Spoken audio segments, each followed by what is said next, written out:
Hi, it's good to see you again. This week's presentation, we will be talking about the taboo norms and the education of the Iban community. I hope you enjoy this slide because it's really interesting for us. Now, I would like to introduce to you about the education system of Iban people. They believe that the education is a way to let their next generation become more mature with knowledge, skill, emotion, and so on. Long time ago, the next generation will learn the knowledge and skill from their parents and relatives. Nowadays, the education becomes systematic and many people will educate in secondary school or university. Ibans divide their education into formal and informal. Formal education is studying in a school and having some curriculum activities in groups. Besides, they will also get to learn more language such as English and Chinese. Nowadays, many Ibans send their kids for formal education. However, some still let their kids having an informal education system, which means that the learning lab activities are related with everyday's event. These activities are normally family's activities. The parents and relatives are the teacher for the kids, and they will talk to avoid conflict since they were young. Besides, the kids are also taught by story and drama of the existence of numerous spirits. So, the next generation are being ensured that the strengths and conflicts of life in the longhouse have been displayed onto the spirit. They are also have their non-informal education based on gender. For girls, they are taught to weave at the age of 17. They learn to weave sarong, basket, and metals, as well as learn to select raw materials. For boys, they are seeking more knowledge for the elders at the age of 17 as well. For example, they are taught way to speak to the elder politely and properly when seeking knowledge from the elders. So, we all know that in the informal education system, Iban people also learn norms and taboo. Now, let us take a look on these 4 types norms of the Ibans. The norms are death, headhunting, wedding, and birth. About the norms of birth, when the children is born, the relatives make noise with bamboo containers in order to frighten the children so that he will cry and not become a new man when he grows up. And the present time, a shotgun is frequently fired into the air. After the children's umbilical cord has been cut, the children is bathed with water and wrapped with warm clothes. The children is then laid inside a cot cover with a woven blanket. While the male-female relative nurse the children, the bidan massage the mother's stomach. Having done this, the bidan rubs the mother's body with ginger water and then wraps her with a large long bandage. Then, the woman is warmed 30 days by fire made from logs of kayu malam tree. For her own and health of the baby, the mother should not eat fish with sharp stick, and the cabbage of various plants during this time. Instead, she should eat cooked pulo, fruits, kubok, and rama friends together with smoked small fish and ginger water till her warming period are over. Today I'm going to talk about norm of death. All the family members and relatives of the deceased present at the deathbed will soak for the deceased around 10 minutes or more after death. At the moment, 2 passengers are laid at the passenger at both ends of the longhouse. The cloth is cleaned with the soapy foam made from the smashed skin of the langi fruit.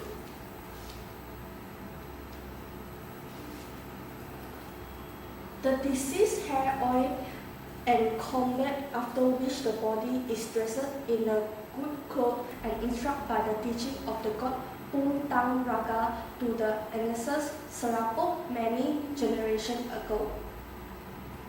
Laid on a number of the beautiful rattan and the red mats hung the best Gua Kumbu blanket by tie to the 4 posts using rope and form a santa.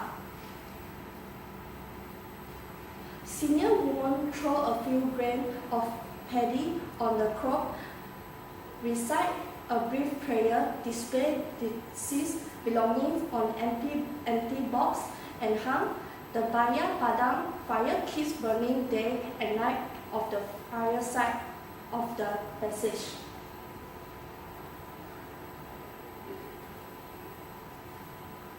Meeting about sending invitation to attend night vigils, a great number of night vigils provide meat, food, and refreshment require professional whiler to sing, drink, bring along represents such as gluten, rice, money, and chicken.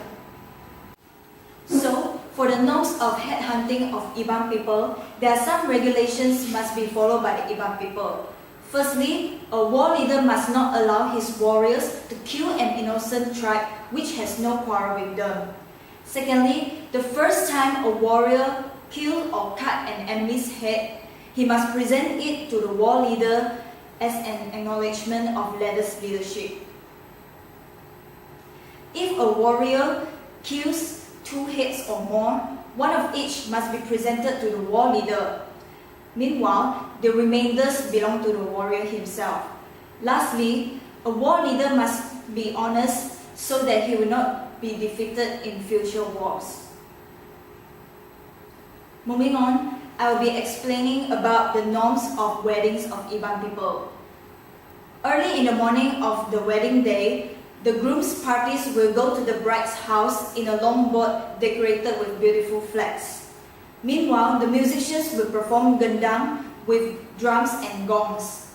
As they approach the bride's place, a gun will be fired once or 3 times as a sign of arrival. They will be welcomed by the tuan rumah who carries a flag. At noon, a midday meal will be served. They will be welcomed and offered with tuak wine.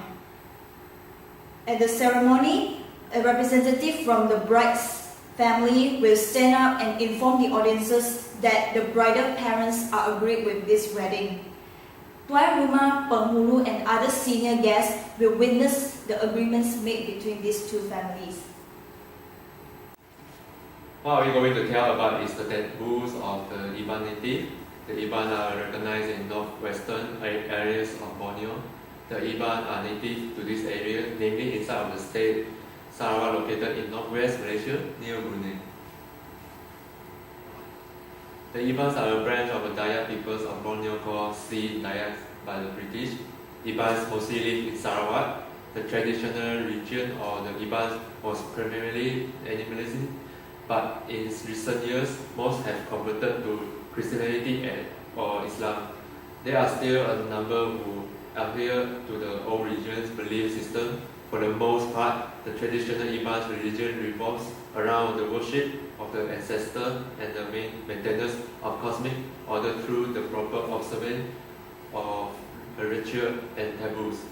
Taboo violation is generally met with sanction, say to restore cosmic and social balance and to avert supernaturally causes misfortune. Here are some examples. One of the examples is silent omen. So its example basically, if we go into fishing, they cannot say anything about it. Otherwise, you will end up with nothing and no rewards. Another one is foretell strategy. If you heard a certain bird chirp, they call it buruk ketupong, means bad luck is incoming. We should avoid going in or else they will get harmed. Another one is the death roaming. They say if we saw rain, there will be rainy while the day is sunny. The dead spirits, ghosts, and the giant will go out for hunting. So the Ibans will be avoid going out when raining. The taboos the Iban community practice during a woman's pregnancy is usually observed during the 7th month of her pregnancy. Here are some of it. They aren't allowed to cut the creepers which grows around trees and roads. The pregnant woman isn't allowed to wipe her hair with oil. The couple are also prohibited from wedging their handle of a knife. They aren't allowed to break eggs. They can't plant banana trees. They cannot even murder animals, and they can't pile up coconut shells. They also cannot dye anything with the leaves of a tarum tree. A pregnant woman must use the same route and back from a place, the destination where she went to, and when she comes back, she has to use the same route, which I think is really weird. The couple are also not allowed to eat anything inside a mosquito net. And finally, they can't touch dead bodies. Hi. The book of birth will be uploaded into two parts, child and mother. In Iban, father will not seal the leaves on a roof or make a dam for a period of time once the child is born. Furthermore, serious taboos, as mentioned by my groommates, will no longer observe once the child is able to suck its own toes. Nonetheless, Iban will assemble in front of the house and start to beat the bamboo they serve as a container in cooking called Papong Tang Kiong immediately after the child gave birth. As what normal people did, when the umbilical cord has been cut off, the child is then given his first bath. After that, the baby is wrapped with swaddling clothes and is laid down under a hand-woven blanket called Pua Kumbu. Next, for the mother, while the baby is being nursed, other women in Iban with sufficient birth experience will take care of the mother, such as massage the mother. How the massage looks like is that the whole body of mother will be rubbed with powdered ginger while the mother's abdomen is wrapped with a trimmed bark of a terkalong tree. Thank you.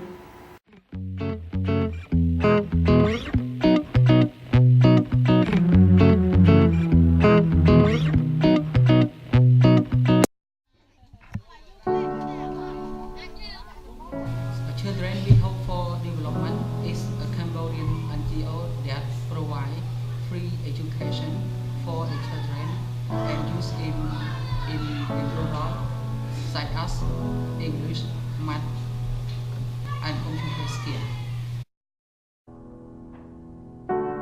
There is a house built out of stone, wooden floors, walls, and windows. My name is Sokha Train. I am a founder and a director of Children We Hope for Development CHD. I have completed a bachelor degree in English literature, and my major is teaching English as a second language.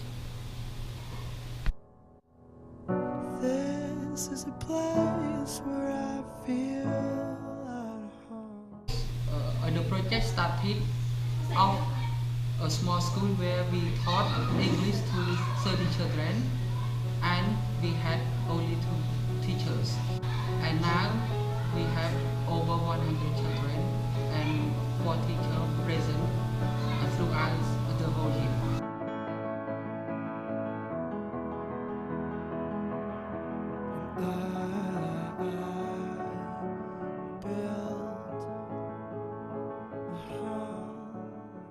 So that's it for taboo norms and education. Join us next week where we'll be talking about the economics and the social structure of the Iban community.